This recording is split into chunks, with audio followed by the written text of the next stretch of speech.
before you hit the bridge, it says, "Welcome to Rikers Island," and then you go on the bridge, and it's just like, it was the daytime, but it felt dark. When they start to drive across the bridge, I realized how long it was, and I could see Rikers Island as we came over the hill. I'm just going across the bridge, and I'm just looking at it, and I'm just like, the whole time, shaking my head in disbelief. On that bus, is so much stuff going through my mind, but the main thing is just that, hoping that I do make it out.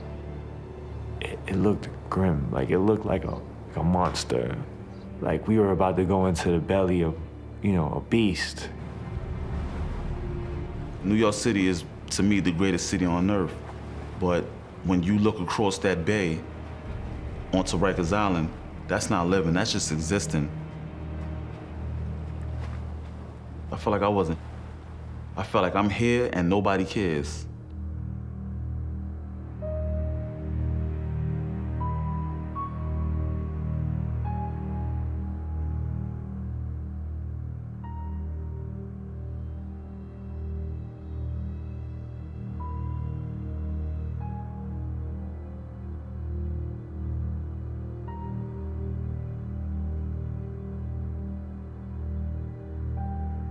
My name is Ismael Nazario from Brooklyn, New York. September 28, 2006, I was arrested for a robbery. I was actually on my way to school. I was like, you know what, when I get to Atlantic Avenue, I'm gonna walk by the park to see who's in the park. Big mistake. The first two cops that got out the car, they drew their guns on me. They said, well, this kid I was like, well, a robbery just happened. This kid got hurt pretty badly, and you fit the description. I'm standing there with all these police standing, surrounding me, but I'm standing there confident, though, because I know that I didn't do it. I wasn't even over here. So the cop peeks his head into the driver's side window. He peeks his head back out. He said, yeah, that's him, lock him up.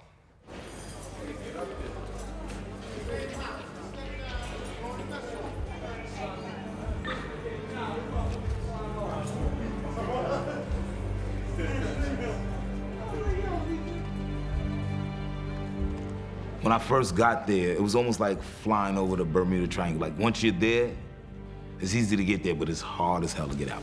Once you get there, you find out that it's actually just as bad as people say that it was. There's this distinct smell of Rikers Island. It's like a mix of bleach, dirt, and grime. The bars, it looked dirty and dusty, and the cells look nasty. The officers just said, for all of you who've been here, you already know what to expect. For those of you who have not been here before, this is your first time, tighten your pants. They got us inside the door, closed the gate behind us, unshackled, took the cuffs off, sent us in a room. They came in, strip searches, which was just like crazy to me because this is my first time ever getting strip searched in a room full of men. And it just was like, I couldn't believe this was happening. Oh, man, the worst part is just the strip frisk. Having another man tell you to lift your nuts up, spread your ass and all that, get butt-ass naked, lift your arms up. You think about that, man, oh my God, I never want to go back to that. Coming off the streets, never been in an environment like that, just thrown in basically to the wolves. I was scared. You walk in, you're in between these two doors. You see like this gate, and then on the other side of that is the day room, and then there's other adolescents on the other side. They're looking through the gate, and their mind, it's like, oh, we got a victim or, fresh meat. So a bunch of these, kids just start ganging up on the door, and I'm looking at them, and I'm looking at myself. I was like, these not kids, these is men. Some people don't make it past the door. I made it to my bed, at least. I went to Rikers Island with a friend of mine, and he had already been back and forth to Rikers Island, and this was my first experience. And when I got into the day room of the house where we was at, my friend was with me, luckily, and we were sitting there talking, and all of a sudden I seen him stand up and walk to the corner of the day room, and I couldn't understand what was happening, and when I turned around, there were two guys coming to take my sneakers. I assumed that my friend and we were gonna fight together, but it was just me fighting at the time. They wound up getting one of my sneakers, and I black eye and busted lip and everything. And after it was over, I went to him and I said, what happened? And later on that night, he bought me back my other sneaker, and he said to me, he said, I had to know that you could stand up for yourself before I stand up for you. And so that was my induction into the way things ran on Rikers Island. My name is Damian James Stapleton. I'm 29 years old. I grew up in the Bronx, and I moved immediately to Harlem to live with my grandmother. My mom was addicted to crack cocaine, and she would always be gone. I was abused as a kid in pretty much any way you can think of, you know? My grandmother would beat me. I have scars to this day on my head from my grandmother, like, abusing us, you know, physically, just from being under the influence of alcohol. I remember my mother coming, you know, just popping up, taking us out. She had money. She went to buy us some clothes one time, and we went to the store, and she bought us some clothes, and she was like, you know, take those clothes off. And I must have been about 4 or 5. And we took the clothes off to put the new clothes on, and she seen the webs on us that my grandmother had put on us and the marks from beating us so much. And she wanted to do the right thing. She took us to the hospital. But I guess when she got there, it was so overwhelming for her. She left, and she never came back.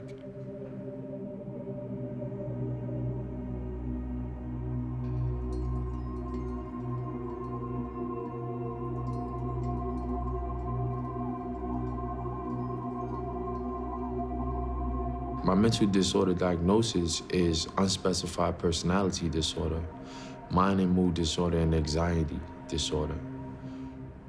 I knew something was wrong with me because I could never sleep at night. One night I couldn't sleep, and there was this guy just talking. He just came in. So I asked this guy to be quiet numerous times, and we got into a disagreement about the noise. So I felt like I wanted to get him in the morning. When the morning came, being that he was up talking all night, he was sleeping when they opened up the cells. I went to his head with the sock and the batteries. I didn't want to take psych medication because I felt like that was tantamount to using drugs, street drugs. So I refused all medications. I wouldn't take any. I don't think people should be drugged up or beat or deprived of food because that's what they used to do. I think that sometimes you just need a shoulder to lean on, or someone to talk to, or someone to cry to, because it's like you're letting out a whole load. There was no one to talk to. The treatment that I saw for people with mental health issues came from both sides of the wall, meaning the employees and the correction officers, as well as the inmates. They were abused and treated so disgustingly that my stomach would turn. You would see them in the reception, holding cells, and they'd be in there playing and eating roaches. Or they'd be in there taking their sandwich and wiping it on the floor before they eat it, you know, or they're sitting there playing around the toilet bowl. I watched this one guy piss on a mental health dude laying in his bed. Like, literally just walk up to him and just take out his dick and start pissing on him. When you see people like this, you would say to yourself, damn, leave that guy alone. People who are incarcerated don't talk, they scream. Everybody screams at each other. There's no normal talking. You get moved into this little closet-sized room, and you have to pass through this metal detector. Then they move you to this other room cell. It's very medieval. It's everything is painted that battleship gray. Everything. And then there's this stainless steel toilet in the room, if it works. And all these women. And I was literally cowering in the corner. This one woman was laying on the floor, and she had her hair piled up on top of her head. I guess she rolled over, whatever it was, and all of a sudden these things rolled on the floor, kind of like white, I want to say sugar cubes, little white rocks. And all the girls just jumped on it. It was like And I'm sitting there and I'm like, oh my, what's going on? And they're all scrambling, but they're trying to be quiet because they didn't want the officers to know. It turned out the woman had hidden crack in her hair, and when she laid down to sleep, the crack had fallen out. That was the first time I ever saw crack. When you in jail, complete upside down kingdom. Everything that means something to us here doesn't mean there. And everything in there that's negative and what you shouldn't be doing, it means everything. My name is Marcel Neal, 34 years old. And when I first went to Rikers, I was 14 years old. And at that point, it was like you go back to being a child now. From a 14-year-old in the streets, and you think you're tough to being a child. You want to call your mother. You want to call everybody you can possibly call to get you out of there. So they had this setup called like the program. 2, 3, or 4 inmates ran the house. The program is, you're gonna do what we tell you to do when we tell you to do it, or we're gonna beat your ass and you out of here.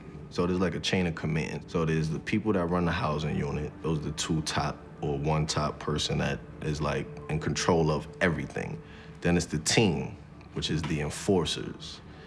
Then after the team, there's either a designated person that's in control of the day room where you play your cards, your chess, watch TV. Then there's people that have rocking spots. The people that have the rocking spots are people that don't want to necessarily have the house, be on the team, or have the day room, but they fought and earned their respect to just rock in the house where they could just pretty much do what they want to do. And then the bottom of the totem pole is what they called day room dummies. So the day room dummies was the guys that give up their phone calls, give up their commissary, have to ask permission to leave the day room, either to go to their bed or to use the bathroom. So I was approached by the person that had the house, and he said, well, when you go to commissary, you have to give me 2 meals, and if you don't have any money, then you gotta give me your phone calls on Monday, Wednesday, and Friday, or you gotta like wash my clothes. When I went in the bathroom in the morning to brush my teeth, I saw the other kids that were washing people's underwear, and I didn't want to be one of those kids. They got treated badly. As soon as I walked into the house, one of the guys who was running the house slid a plastic bucket down the aisle in front of me and said, "That's your new job, washing people's underwear." So I picked the bucket up and smashed him across the face. So one of the guys came to me and said, "My name is so-and-so, this is my house. If you're gonna stay here, this is the program. By the time I'm explaining you what the program is, you're gonna tell me if you're with it or if you're not." So I'm hearing all of this stuff, right? And I'm sitting on the bed now, I'm sitting down just like this, and I'm just looking up at them. He's like, "So you with the program or you not with the program?" Thought about it for a second. I was like, "Nah, I can't do that. I can't do that." He was like, "All right, no problem." I thought he was just gonna walk off. But that was like what they call the 52 fake. So thought he's acting as if he was walking off, and then he just turned around and just hit me. Then they jumped me, right? Now, mind you, there was a CO working on the floor. She was sitting right there watching. So for about a good, I want to say, it felt longer than it really was, but it probably, in all reality, it was probably only about a minute of them jumping me. She started, all right, that's enough, y'all. He had enough. She was like, "You good?" I was like, "Yeah, I'm all right." She's like, "You sure you good?" She's like, "You don't want to go to the infirmary or nothing, right? You gonna hold it down?" I was like, "Hold it down?" That was a term I never heard. But then, of course, unfortunately, having to adapt to that lifestyle, the term holding it down means you're not gonna say anything to anybody. In order for you to kind of be successful in that type of environment, you have to manifest a certain form of wickedness. I'm thankful that, for the most part, I didn't succumb to, certain emotions as far as becoming what I didn't want to become.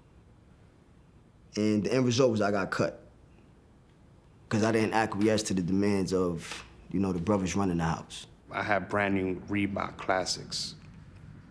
This was like the 3rd night I was there, and 3 dudes came up to where my bunk was at and asked me for my sneakers. And I just gave them my sneakers. And that was a big mistake. Next thing you know, I went to commissary. They stole my commissary, stole all my belongings. Fortunate for me, there was this older dude. He schooled me. He told me, "Listen, you can't do that. You show weakness here, and you're dead, you know, you're not gonna make it. I grew up into Roman Greco wrestling. I'm a black belt in a couple of arts. So my father always taught me, you know, I got you in this discipline. I don't want you to hurt somebody unless somebody tries to hurt you. So that was a big debate for me because I didn't want to hurt nobody. I could, but I didn't want to hurt nobody, but I had no choice. The first thing I did was get my sneakers back. I went and got all my commissary back. I went and got all my jeans, all my shirts, all my t-shirts, all my underwear, all my socks. I went and got everything that they took from me back. And I had to bust a couple of heads to get it back. It was either gonna be me or them. And I had to do this in order to gain my respect. I learned to befriend people and get close to them in order to find out their weaknesses. So that's I just waited for my time to present itself. And it was early in the morning and they was giving out jelly. They had like an apple jelly. He tried to give me like a small portion. So I waited for him to come out, got in the shower, and that's when I attacked him. I went full force at him, whooped his ass, and I was just climbing the ranks steadily. You know, I heard all types of stories about, you know, people switch up on you when you know, there's one way in society and then in jail they're another way. They could be your friend out there and be your enemy in here, or be your friend in here and be your enemy out there. Somebody who you think is gonna be a friend, they manipulate you. They knew that my husband came every week. They knew that he bought clothes for me, magazines, books. They know that he put money on my account so that I could go shopping in commissary. You will put on your account a phone number for them so that they can call. If they want to use the phone and you're on the phone, you hang up. They would say, I want you, buy this for me on commissary, buy this for me, And when you came back from commissary, they were waiting for you. My name is Kathy Morse. I'm originally from Livingston, New Jersey, which is a middle-class suburb. I graduated from college with a bachelor's degree in criminal law and justice. I always wanted to work with returning citizens. That's what we call them. We don't call them ex-offenders. They're returning citizens. I was hired to work for a very large law firm in Manhattan, and they trained me. And that's how I got my start. And I continued to work as a trust and estates paralegal until my incarceration. Shortly after returning to work, after I had my third child, we were facing eviction from our house. There was one trust that I was handling. It was a very large trust. And they had pre-signed wire instructions.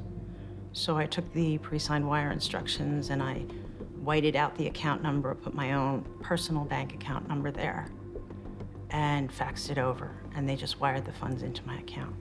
$283,000. I missed a court date.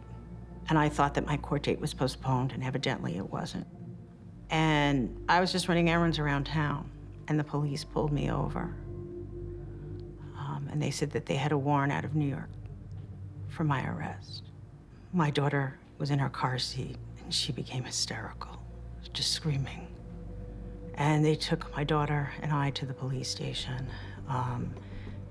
They let me hold her with one arm, and my other arm was shackled to a bench. I was remanded to Rikers Island. Immediately, within like 15, 20 minutes of being inside the holding cell for that building, a red light starts spinning. Guys that already been here are like, that's a red dot. Red dot meaning either something popped off, meaning somebody got cut, somebody got stabbed, somebody got hurt, somebody committed suicide, or a guard got hurt. Seen a kid come out, bloody, ambulance, in the stretcher.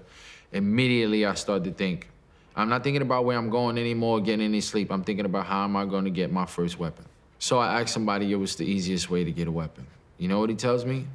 Off the fan. I look over in the corner, it's a fan right over there. Next thing I see next to the fan is a box of tissues. I'm thinking, man, how am I gonna get to that fan? Because I need to make an ice pick off of that, with that thing. And when they finally called my name, as soon as I came out, I was like, officer, can I grab some tissue?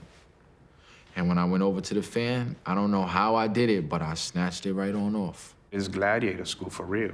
If you get there and you don't have a weapon to defend yourself, you have an issue. Violence rules, predator prey. That never changes. I'm in a situation where I can't run from. But my whole time in the streets, that's all I ever been doing is fighting. So I'm looking like I'm in a place where I always trained for, but just didn't know it. The sad part is the alternative to violence is more violence. And when somebody realizes that you're willing to be more violent than they are less prone to be violent. They taught me how to use a level of violence that I could never imagine I was capable of doing. Sucker, to say some slick, I turned around, because at that time there's like the old school phone where you could plug it in and unplug the joint. I unplugged it and made him eat the phone. I punched him all through his mouth. Every time I turned around, somebody was getting cut or stabbed. You know, there was no rhyme or reason for it. It was total chaos, it was violence, it was everything I desired, everything that I look forward to in my life, coming from foster home to boys' home and jail. And so I fit right in. My name is Barry Campbell. I'm 49 years old. I was born in England. I came to America in 1972. But when I came to America, I started getting into trouble. I was fighting a lot. And one day the teacher came to address me because I was fighting with another student, and I spun and hit her in the head with a chair. I was addicted to drugs at a very early age, at the age of 8. I started doing burglaries at the age of maybe 12, 13. We were terrorizing downtown Brooklyn at the time. My mother went into court and said that she couldn't control me anymore. So from that point on, I became what I call a systems baby. I went from foster home, boys' home, jail, to prison. When I first got to the foster home, I was physically, sexually, mentally abused. The boys' home was even worse. There was rampant sexual molestation going on by the counselors and the older people that were up there. There was violence, there was drugs, there was extortion. We got an allowance every Saturday. There were certain people that went around every Saturday taking other people's allowance. We got sneaker vouchers, clothes vouchers. If you couldn't fight to keep your voucher or your money, then you were gonna lose it. So that chaos that I ran into on Rikers Island was just going back home to the boys' home for me. In the dorm, the beds are, all lined up, but they're also screwed into the floor, so they don't move. They're metal. And there were 2 girls who were having a disagreement over something. I don't even know what it was. It was probably something really dumb. And the one girl literally jumped on the girl, got her on the floor, had her under the bed, and was holding her hair and banging her head up and down, hitting the one side on the concrete and the other side on the frame of the bed. And we were all standing there screaming, saying, "Stop, don't do this." If we interfered with the fight, we would get a ticket. So we really couldn't do anything. And in the meantime, there's blood, and you can smell it, and you hear the flesh. And that smell of blood, I can't, sometimes it gets into me and I just can't get rid of that smell. I can't get rid of it. And the officers just stood there and watched this go on. And I have never felt so helpless. So there was this time where we were in the dorm and these 2 guys got into it. And one of them were like, he wasn't a tough guy, but he had food and they were pretty much trying to take his food. And I seen him go to the CO and tell the CO yo, I can't live here. So the CO was like, well, pack your stuff and put it on the gate. So he went back and he sat on his bed, he packed all his stuff. The guys were forming around him. They're moving in suspicious ways. Not making a circle around him, but they're moving in suspicious ways. And there's pretty much one who's just keep going to mess with him. He could fight and he could beat this kid, but he didn't want to. He didn't want to fight. He just wanted to be left alone. He wanted to go to court. He wanted to make it home. And he grabbed his bag and he was making his way to the door.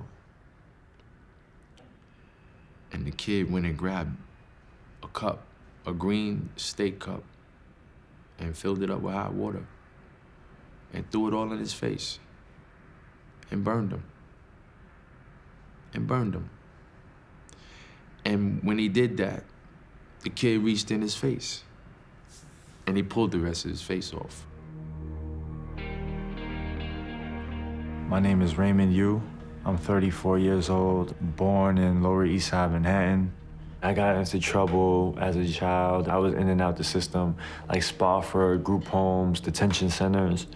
So before I went to Rikers Island, I was already like seasoned. I was on a phone, and I was relatively new to the house. I had court the next day. So I called my mother, and somebody taps me from behind. And was like, yo, you can't use that phone. I was just like, yo, get away from me, yo. And then I'm talking to my mother. And then I felt somebody like come behind me and like he grabbed me from the back first. And then like I felt like this, but then I kind of rolled with it. I was like this, and my mother was on the phone, like I could hear her like, what's going on, what's going on, what's going on? And I knocked the razor out of his hand, we're fighting. And then the officers come out, seeing clearly I was cut. And she said, well, do you need medical attention? I'm cut. I said, no, I don't need medical attention. Because like, you know, it's protocol in there. We handle it ourselves. I was assaulted in the shower by 4 inmates, and they were determined to teach me a lesson. They heard that I was a snitch. I was sexually assaulted.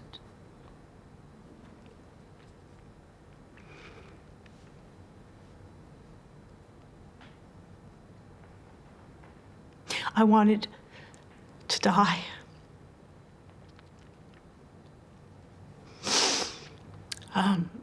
No, I did not report it.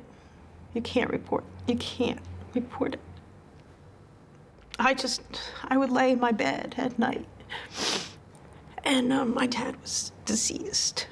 And I would lay in bed at night and have conversations with him. How I wanted to come up with him. How I wanted to be safe. I've seen men rape other men. I've seen men who were deprived of sexual relationships with their significant others prey on other individuals. It took a lot of strength to not just to not do certain things to people, man. Although it was the norm in that environment, I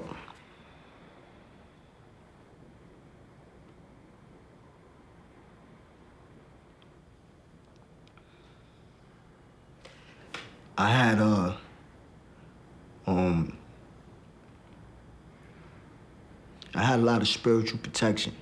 You know, there were people that were there that you know, really helped me out in certain ways that I've never forgotten.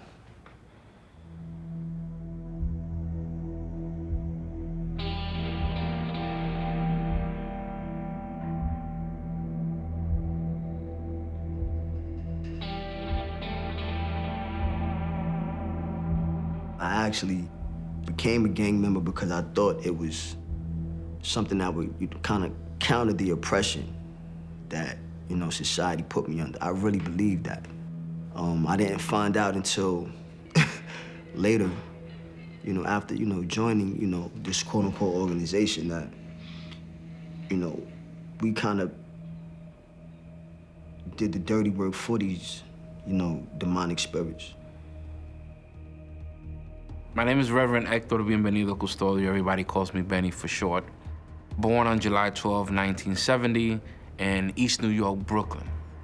I'm actually one of the original founding members of one of the most feared gangs here in New York City, the Latin Kings. I was the second in command throughout the state of New York at the mere age of 17 years old. Latin Kings became a presence on Rikers Island around like 91, 92. We were few, but we were bad. I fought with everyone, anyone who I thought that was a threat. I immediately jumped on them and I tried to take them out the count. And I thought that by fighting all the time and controlling, releasing my stress, I thought I was somebody, because inside Rikers Island, you become a ghetto superstar. That's Benny Blanco from Brooklyn. That's, you know, that's that Latin King cat. It was rough, because if you wasn't a Latin King, or you wasn't part of a group, you had to have a lot of respect in order to walk the yard, in order to do certain things. I went there, I went to his house, it was all Spanish. As soon as I got there, got into a fight instantly because I was the only black person there. And Rikers has a unique system of structure there, so they make the biggest gang the house gang. So the first cells on the block is for house gang, so you get the first cells. You get to lock everybody else in at 10 o'clock and you get to stay out to 11 or 12, cleaning, quote unquote, the dorm or the hallway. So what corrections did is that they instilled that into the highest gangs that was there. At the time, it was Latino gangs. Blacks started feeling it into the prison more, and they created this system called brotherly love overrides oppressive destruction, which stood for blood. And it became a union so that if you got in trouble in the streets, then you had a family inside the prison system too. When I became a blood, now it was more so I had an authority. Now I am the authority. And that culture is just very much different, because it's like the worse you do, the bigger you are. At that point, we weren't the strongest. We weren't the most. It was a gang that was bigger than us. There was a Hispanic gang, the Latin Kings. They were the majority. We were the minority. I ended up putting in a lot of work, and by putting in the work, I mean a lot of physical contact, a lot of violence, a lot of stabbings, a lot of cuttings. So now when I say jump, now it's for real. Now what you're gonna jump. And if you don't do it, I got 35 other people in here that's gonna make you do it. When the Bloods were created, they was putting fear in a lot of people. It was very few of our people who stood their ground. And it became this whole type of system that was with the Latin gangs 10 years prior was now with the Bloods and the Crips and other gangs, where they had control, and the officers gave them power, gave them drugs, gave them influence, right? And the COs always was the oppositional gang. Whether they was a secret member of this gang, they was an entire gang themselves, and that's the way they portrayed themselves.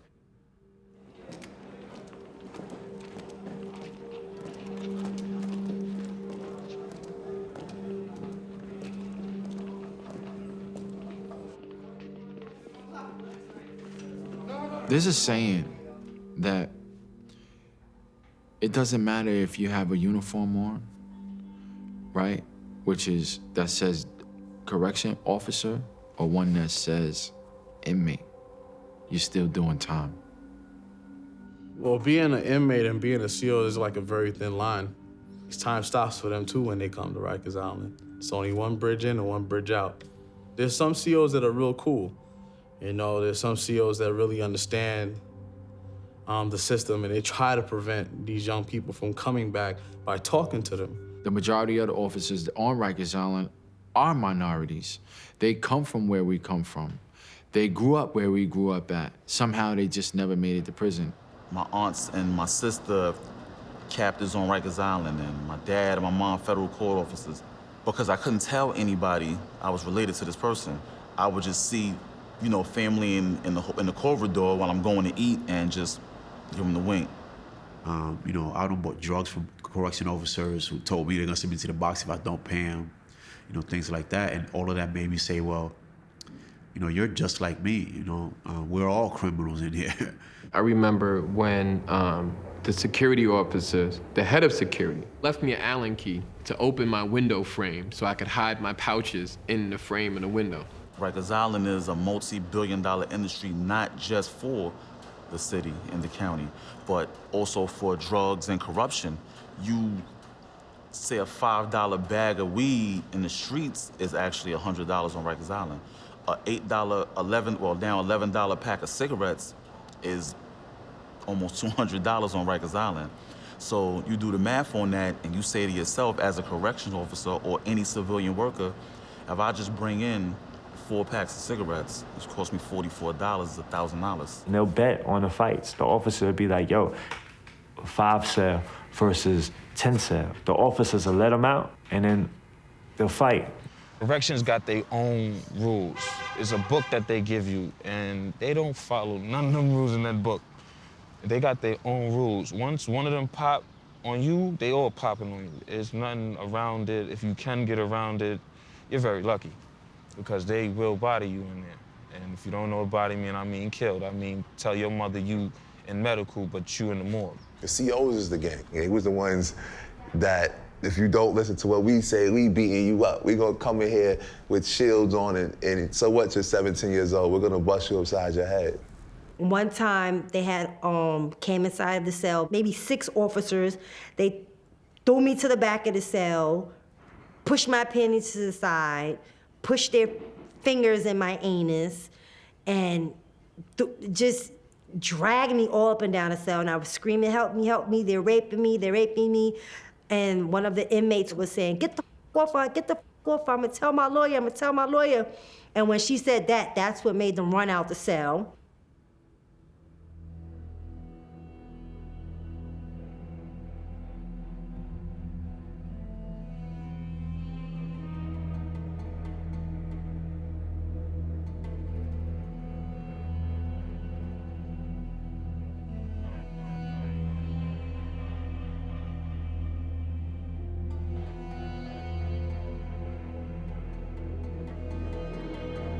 As I'm walking towards the cage, I noticed there's a plexiglass divider in the center of the cell.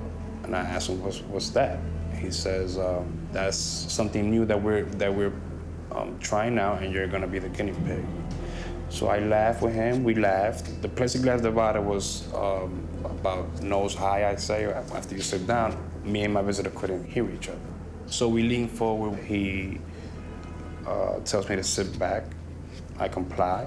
I leaned forward again about 3 or 4 minutes later because we couldn't hear each other. What he did was he turned to his partner. He said, that's it. Next thing I know, I'm off my feet. He had me by the neck, off my feet against a gate. I broke his hold. I landed on my feet. His partner swiped my feet from under me. I landed on my head and on my neck. I lost consciousness. I was literally hogtied of like the 2 long sticks, like handcuffed, like carried like that. Literally carried like that, through the mag, banging my face on the mag. I'm like a roasted pig, and I'm just like in the air like that. Officers almost killed me. They carried me in that cell and they beat me up. Everybody's punching me. I went to sleep.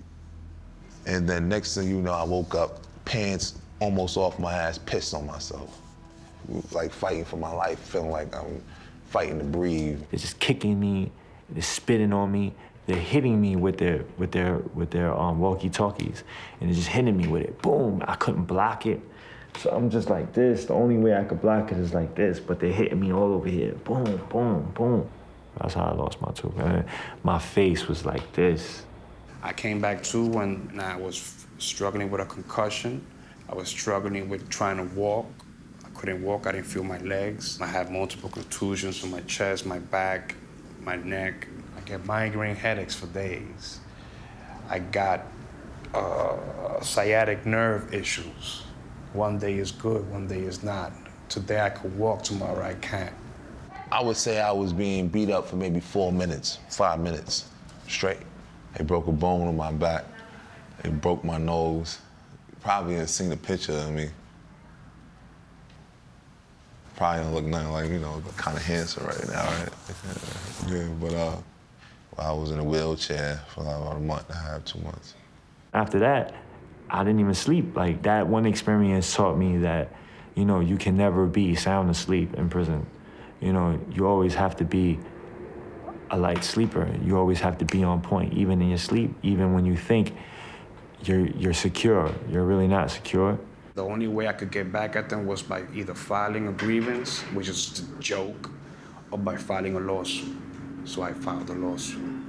The officers really did a number on me that time. They brought me down to solitary. Solitary confinement is rough, man. You can really go crazy.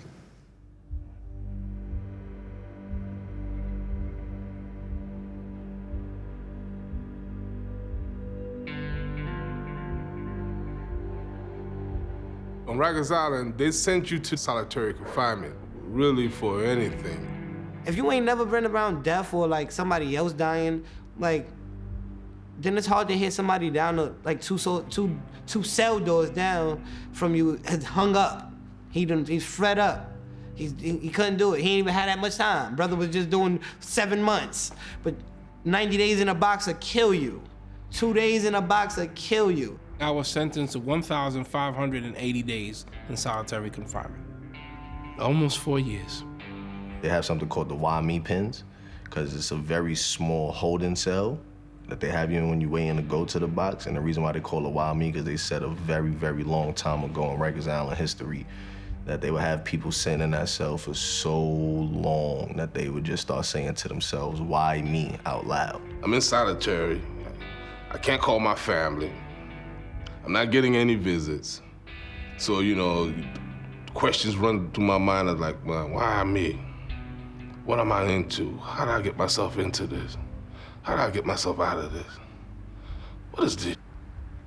I just got very depressed. My longest stretch as an adolescent was 120 days. When you first enter the box, it's like a very dark and gloomy place. I mean, it kind of replicates a jail cell. It's just a little bit smaller. Floors is gray, walls is like a dark, dingy color. It's all gloomy. So it's just, it's meant and designed to keep you down. You hear people out the window screaming all day. You hear people on your tears screaming all day. I walk into the box and it's like, people, it's noisy. It's like everybody's screaming and it just sounds like a madhouse and just, ah. I went into the cell and the cell closes.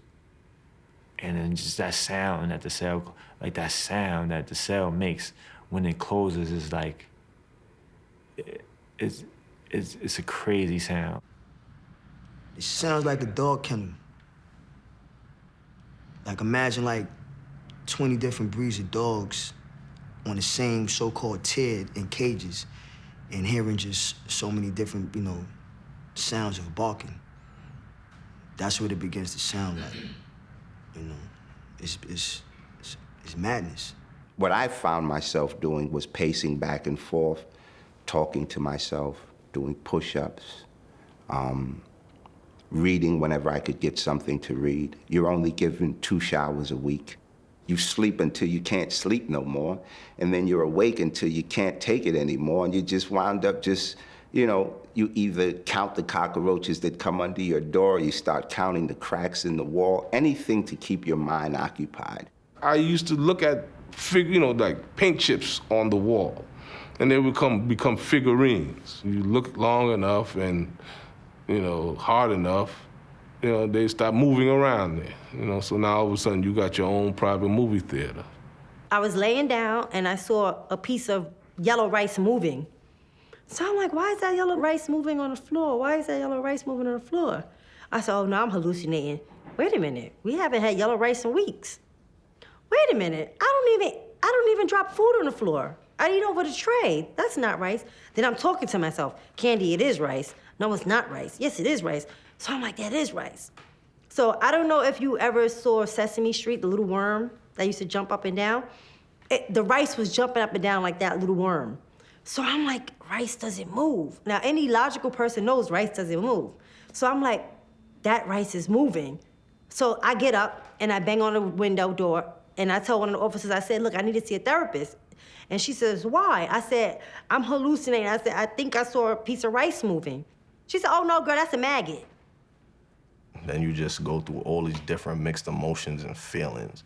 Frustrated, angry, pissed, sad, depressed. Did I say anxious? Your conversation even starts to change. Because when I would go on visits and I'm sitting with my family members when they would come see me, it's like, yeah, you heard? You heard? You hear me? You hear me? Repeating a lot of the stuff that I was saying twice, and they're looking at me like I'm crazy. But to me, this was normal because this is the conversation in the box.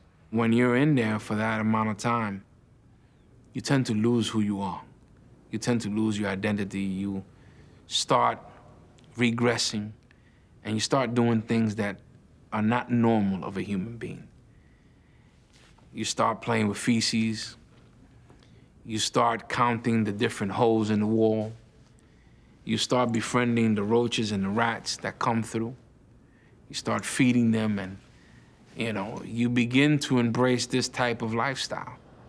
I remember one time they gave me a milk carton, and the CO, he didn't want to give me my food because we had an argument the day before. So he said, "Oh, you getting this milk?" Okay, cool, give me the milk. Gave me 2 milk cartons, I drank both of them, and I gave him one back. He didn't even realize that I kept one. So what I did was, over the next 4 or 5 days, I would urinate and defecate inside this milk carton and save it and let it pile up and build up. And I took the milk carton, I seen him when he walked past my cell, and I shook it up. And I called his name. And when he came back, I'm like, "Yo, open the slot. I had left something in here." So when he opened it, he stuck his face in and I shot him in the face with it. I just squeezed it. And when it hit his face, oh man, I seen a look in his eyes of disgust. Because when I squeezed it, he had his head turned to the side, so it got in his eyes, his nose, his mouth, it's dripping in his hair. He, as bad as he wanted to open that cell door and beat me, he couldn't. Because the cameras was in the hallway. I really did feel like my mind was breaking down because my body was also breaking down as well, because the portions that they feed you in the box is smaller than what they feed you in general population. So you have to make sacrifices when it's child time. Like, you get 2 pieces of bread, but you're starving at that moment. You want to eat everything, and you know this isn't going to fill you up, but you have to eat a small portion, and you have to put the bread off to the side for later. I'm not necessarily going to say I lost my sanity completely, but I know it was being chipped away, little by little. This is so loud, and it's 1,000 cells, 100 people per floor, literally just floor after floor, people yelling, trying to yell over each other. For me, that was like everyone was yelling at me. It was like 100 people talking about me, because these other voices in my head are a negative influence. You know, they're not saying, "Five, you're great." They're like, "Look, they're talking about you. They're gonna cut you as soon as you get out of here. As soon as you walk out, they're gonna punch you in the face. Watch that tray, watch that slide. He's gonna open the slide, he's gonna put gas in it. What is that in there?" And this is going on constantly, constantly, constantly, constantly. The door, the wind under the door, the toilet dripping, the sink that doesn't flush, the banging on the vent from the guy upstairs, the kid with the battery downstairs that's on the door, like he's losing his mind, so he's just doing beats to keep track. All of that is one pressurized environment that you can't escape, and you end up just trying to hide under the covers, trying to hide yourself from the light, trying to hide yourself from the bombardment that you can't stop. It was crazy, just dudes screaming all night, kicking on the cell doors. Got rappers, they jailhouse rappers, and talking all night long, all night, like you just couldn't get sleep. You can't sleep at night in the box. You have to sleep in the daytime. I remember getting up and walking, pacing back and forth and just ranting, and to the point where I just got so furious, I started kicking on my cell door, kicking on the door. The COs came by, and they trying to tell me, calm down. I'm telling them, nah, that. They're like, "Yo, we gonna have to come in there, and we gonna have to calm you down." And I'm just going off, I'm going off. And they got this shield, and he's like, "Yo, we gonna come in." And they came and they opened it, hit me. And I remember they knocked me out. I was out for a while. I got up, my head was hurting. And I was just kept saying to myself, like, "Yo, I gotta get out of there," because now I'm starting to be like those guys. I was just like getting overwhelmed from being in the box, and I was there for so long. I'm told, "I gotta get the out of here. Yo, this is bugged out. It's driving me crazy."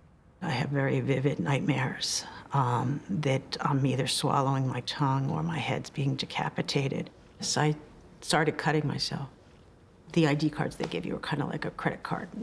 You sit there long enough rubbing back and forth, you will rip your skin. You get this ache in your chest. It's hard to explain, but it's like this ache.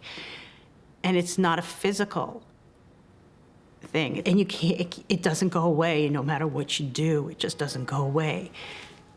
And by cutting, it relieves the pain. It relieves the pain. Sometimes you'll figure, I may be better off if I'm not living, than feeling like you're dehumanizing because you have to put your milk carton inside of the toilet to keep it cold, and it's the same place you take a dump. I'm thinking about doing something negative. You understand what I'm saying? Not doing something positive, because how could you think about doing something positive when you have nothing positive being locked into a box? I heard somebody died. He was Dominican, he didn't speak English, and the officer told him to do something, gave him an order, but he just stood there and didn't move. But I don't think it was because he was trying to be, rebellious. I don't think he understood what was said. And they went in the cell and they was beating him with the sticks, right? It was like 3 of them. And the sticks would miss him, hit the wall, and it would reverberate through my cell. It was just like, and I heard his like cries, and it was crazy because people just came out of their cells and went on with their day. People were like, yo, who got Kool-Aid? Somebody got cigarettes? Like, nobody missed a step. It was just business as usual after that.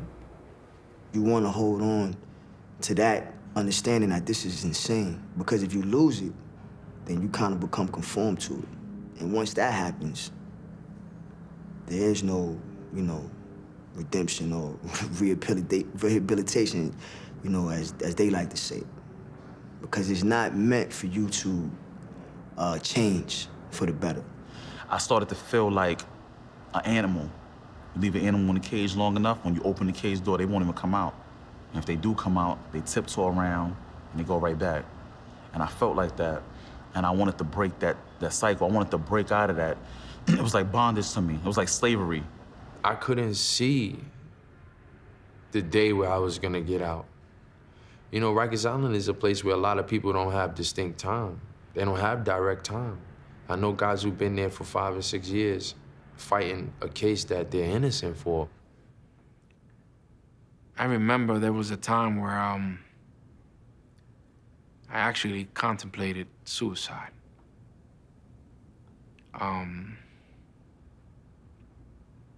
And I remember my mom coming to see me, and she grabbed me by my shoulders.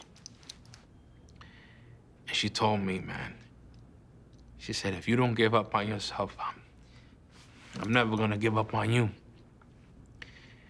She said, do what you have to do to survive, but make it home in one piece. And that voice right there, she says, please, she begged me. She says, come home, because I'm not gonna be able to take it if they take you away from me and you take your own life. And I kept hearing that small, still voice in my mind while I was in the Bay. And little did I know that, it was God that kept talking to her and talking to me not to give up.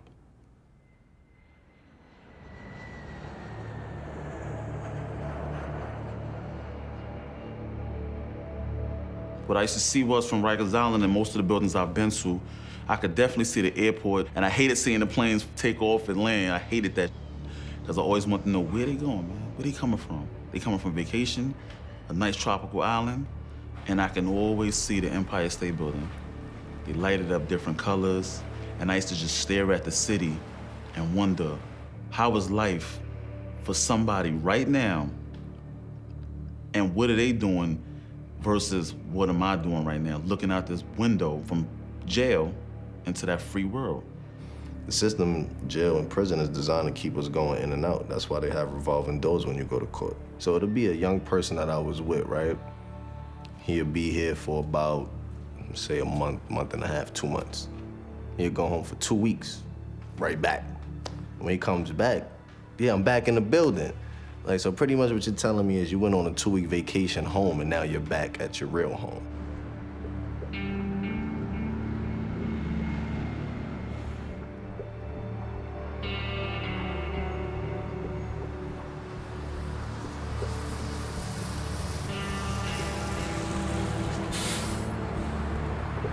You have all the plans in the world, but the main plan is to stay free out of prison. And being released out here where there's no one at, there's no nobody that's gonna help you if you need some help because no one knows you. And you're so nervous being back out in society after being in jail, even if it's just for one night. It's overwhelming. I remember being on that bus, not wanting to look back, you know, but being able to see so much, because, you know, the sights, the sounds, the smell, everything is assaulting me at one time, you know, and it was like paralyzing because it's like my head is snapping everywhere, and then I'm on this bus just doing this. I got off the bus. It was the weirdest thing. I was standing there, and the guy was like, "What are you doing?" And I realized that it was a yellow line, and I got off the bus and just dropped my draft bag and just was like, programmed not to cross this line for so long because you can't cross your lines in jail. You know, when you coming from jail, you're not used to being around nobody but so many people. So I guess that's just like an adjustment that you will go through the first month. That's like the adjustment of learning how to stop taking showers with your slippers on, you know, when you first go, having your underwears on when you take, you know, I've made the mistakes or throwing my spoon in the garbage and little things like that. I came home June 21st, 2010. Came home dressed in all white, you know, the rebirth. When I had finally got back home and stuff and got around a couple of the people that actually knew me and knew the scenario, it was like, damn, you did all that time for something that you ain't even do. It's like, it is what it is. Just gotta move forward from this point. Can't cry over spilled milk. Just gotta get some napkins and wipe it up, right? Coming home, it was hard for me to readjust. I didn't like being around people. I didn't want to share anything with anybody, like my thoughts. I didn't want to be around my own family. Like, it was just really, really hard for me to talk to people. I wanted to use violence for everything that was wrong. My brother and my sister will have nothing to do with me. My husband's family will have nothing to do with us, my husband and my daughter included. It's very difficult. My husband and I are currently separated. I was a stranger in a strange land. I didn't understand the language. I didn't understand. It was difficult. To this time, I still sometimes have difficulty. Last night, I went with my wife. I took her we were on a date. We were just walking in Rockefeller Center, and it was too much people, and I became tense, and I was like, she had to hold my hand, and she says, hey, it's easy, baby, it's easy. Just let's go. And then I remember one day, you know, I said, let me go outside. So I go outside by myself, and I got halfway, not even halfway on the block, and I couldn't walk any further. There was nothing stopping me, you know, but it was like a barrier that prevented me from getting any further. And I wanted to move further, but I couldn't. And I was kind of frustrated. I'm like, saying, what is wrong? So I went back upstairs and I just started crying. Unless you've experienced coming home from jail or prison, you'll never know what it's like. You don't know what it's like to go looking for a job, and everywhere you turn, every door you open, they look at you differently and say no to you. They don't know what it's like to be hungry and have no food on the table for your family, but you out there struggling looking for a job. I've always said, you know, it's great. Everybody's talking about these 6,000 inmates that are being released. But what are you putting in place for them to come home to?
I said to myself, I ain't going back to jail.